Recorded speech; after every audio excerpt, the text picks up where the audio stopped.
Selamat pagi Pak Rudi dan teman-teman. Sekarang saya ingin presentasikan mengenai being an effective leader. Perusahaan yang saya pilih adalah Coca-Cola. Nama saya Anjela Talia dari Food Technology 2019B. Jadi yang pertama ada Early Leadership Theories. Pertama adalah Trait Theories.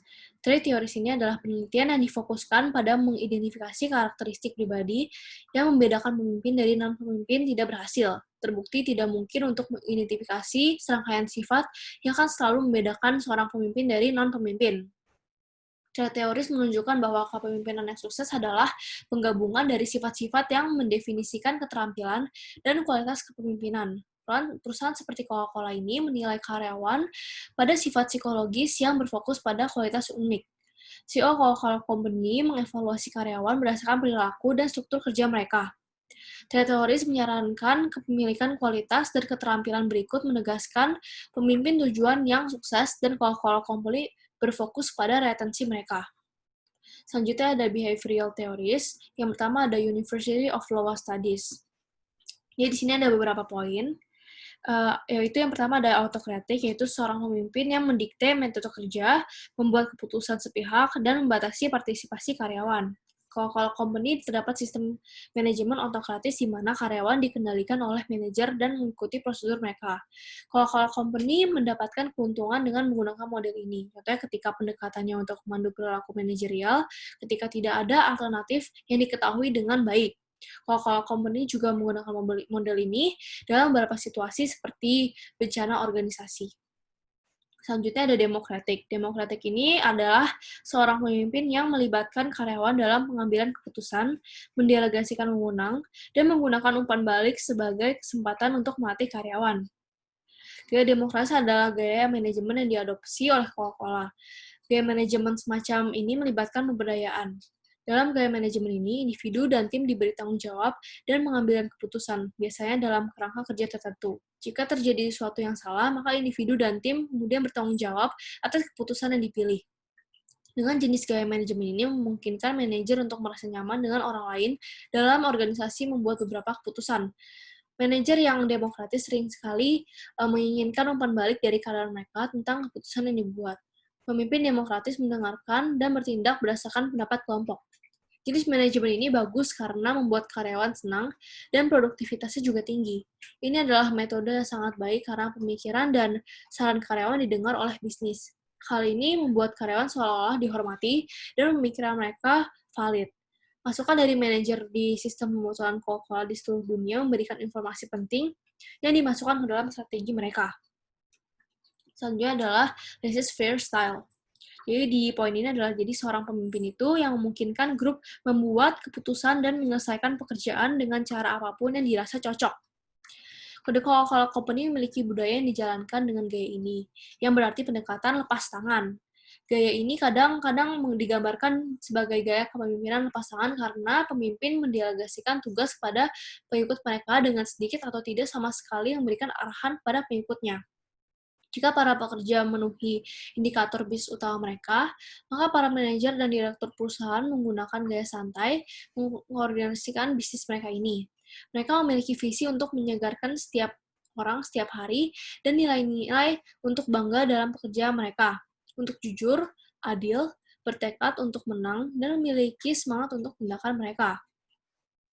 Lalu ada Ohio State Studies.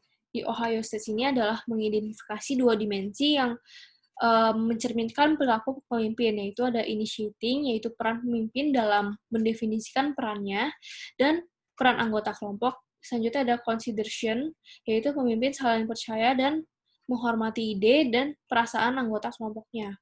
Pada Coca-Cola Company lebih mengarah pada initiating structure. CEO Coca-Cola kan percaya pada cara inovatif untuk mengembangkan organisasi. Dia percaya dalam berinvestasi, dalam penelitian dan pengembangan, menemukan metode baru untuk memuaskan pelanggan organisasi, dan kesejahteraan karyawannya juga. Selanjutnya adalah University of Michigan Studies.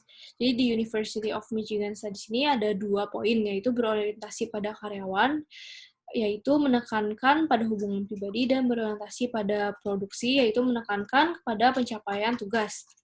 Pada Coca-Cola Company ini lebih mengarah pada produk oriented karena dengan begitu perusahaan dapat terus melakukan riset pasar terhadap apa yang diinginkan konsumen, mengatur riset produk yang sejalan dengan hasil riset pasar, terus-menerus terlibat dalam riset pasar kualitatif untuk mencari tahu apa yang dipikirkan kelompok fokus pelanggan tentang ide-ide baru, menguji pasar produk baru di area pasar yang lebih kecil sebelum meluncurkan pasar yang lebih luas, dan mengevaluasi persepsi pelanggan yang sedang berlangsung atas barang dan jasa untuk melakukan perbaikan pada teknologi dan penawaran produk.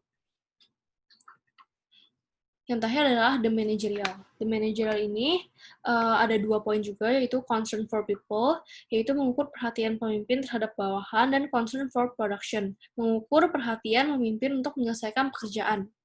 Coca-Cola memegang 2 poin ini, yaitu concern for people dan concern for production juga. Pemimpin sangat sportif kepada karyawannya dan memperlakukan karyawannya seperti keluarga sendiri. Coca-Cola Company ingin semua karyawan yang bekerja merasa nyaman dan tidak hanya berpikir bahwa mereka bekerja di sana, namun benar-benar menjadi keluarga di Coca-Cola Company. Namun karena Coca-Cola Company menghasilkan barang juga, jadi tidak dapat dipungkiri bahwa memang perusahaan ini juga memperhatikan produk yang dihasilkan sesuai dengan keadaan atau lingkungan yang dinamis ini sehingga tetap bisa memberikan produk yang terbaik pada konsumen. Selanjutnya kita lihat Contingency Theories of Leadership. Yang pertama ada SLT. Jadi SLT ini adalah teori kontingensi kepemimpinan yang berfokus pada kesiapan pengikut. Di awal karir, Jack Stahl dan CEO-nya memberikan tugas yang berorientasi pada tim dengan tenggat waktu menyiapkan prospektus untuk penawaran umum divisi pembuatan Coca-Cola. Jack Stahl ini mendelegasikan komponen tersebut tanpa melakukan banyak pengawasan, hanya 1 atau 2 hari sebelum tenggat waktu saja. Doug Investor meminta Jack Stahl untuk memberikan gambaran umum tentang draft awal, dan dia menyadari bahwa proyek itu tidak terlalu lengkap dan banyak pekerjaan yang tidak dimasukkan. Untuk memastikan Jack Stahl tahu apa yang dia harus lakukan, dan untuk memenuhi tenggat waktu, Doug Investor tinggal dan bekerja hingga larut malam dengannya.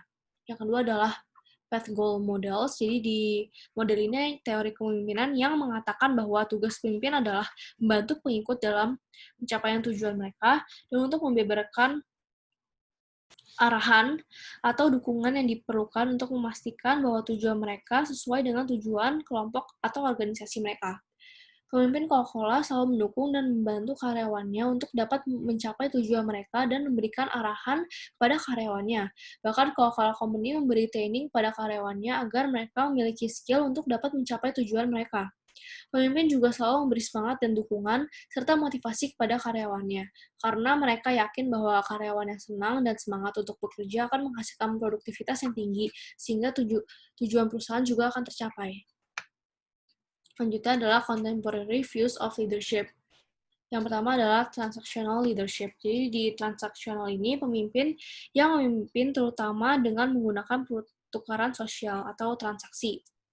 Gaya kepemimpinan mempengaruhi produktivitas kerja karyawan di Coca-Cola Company. Pada PT Coca-Cola ini, perilaku kepemimpinan transaksional yang meliputi pemberian penghargaan sebagai motivasi, pengawasan, dan penggunaan hukuman sebagai tindakan korektif terhadap kesalahan karyawan dibutuhkan untuk mencapai visi organisasi, yaitu menjadi champion dalam perusahaan manufaktur yang bergerak di dalam bidang pendistribusian minuman ringan bagi masyarakat menengah ke bawah maupun ke atas.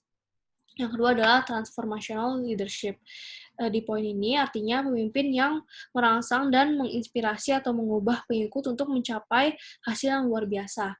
Sebagaimana gaya kepemimpinan transaksional, kepemimpinan transformasional memiliki peran yang penting juga dalam peningkatan produktivitas kerja karyawan pada PT Coca-Cola. Hal ini dapat dilihat dari beberapa perilaku kepemimpinan transformasional yang meliputi pemberian dukungan dan pelatihan bagi bawahannya, penyampaian visi yang menarik, serta meningkatkan kesadaran bawahan terhadap permasalahan. Beberapa perilaku dari kepemimpinan transformasional ini dapat membentuk bawahan atau karyawan untuk menjadi individu yang produktif. Selanjutnya adalah charismatic leadership. Charismatic ini artinya seorang pemimpin yang antusias dan percaya diri, yang kepribadian dan tindakannya mempengaruhi orang untuk berperilaku dengan cara tertentu. Perusahaan yang terus berubah untuk mengikuti perubahan zaman, sehingga pasti banyak perubahan-perubahan yang akan terjadi di dalamnya. Sehingga pemimpin ini sangat baik dalam motivasi pengikut mereka untuk melakukan apapun yang diperlukan, sehingga mereka tergerak untuk mengikuti perintahnya.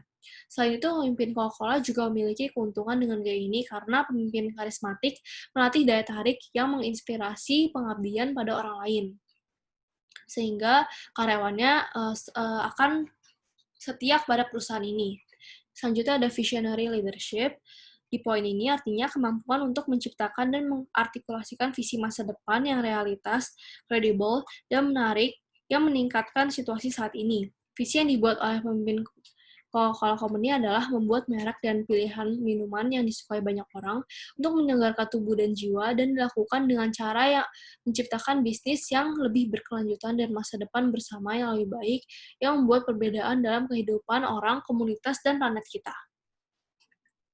Selanjutnya adalah team leadership. Team leadership ini adalah tim yang dibuat untuk kepemimpinan suatu perusahaan. Jadi tugas pemimpin tim ini adalah fokus pada 2 prioritas, yaitu mengelola batas eksternal tim dan memfasilitasi proses tim. Jadi di sini memiliki senior dari leadership-nya yaitu James.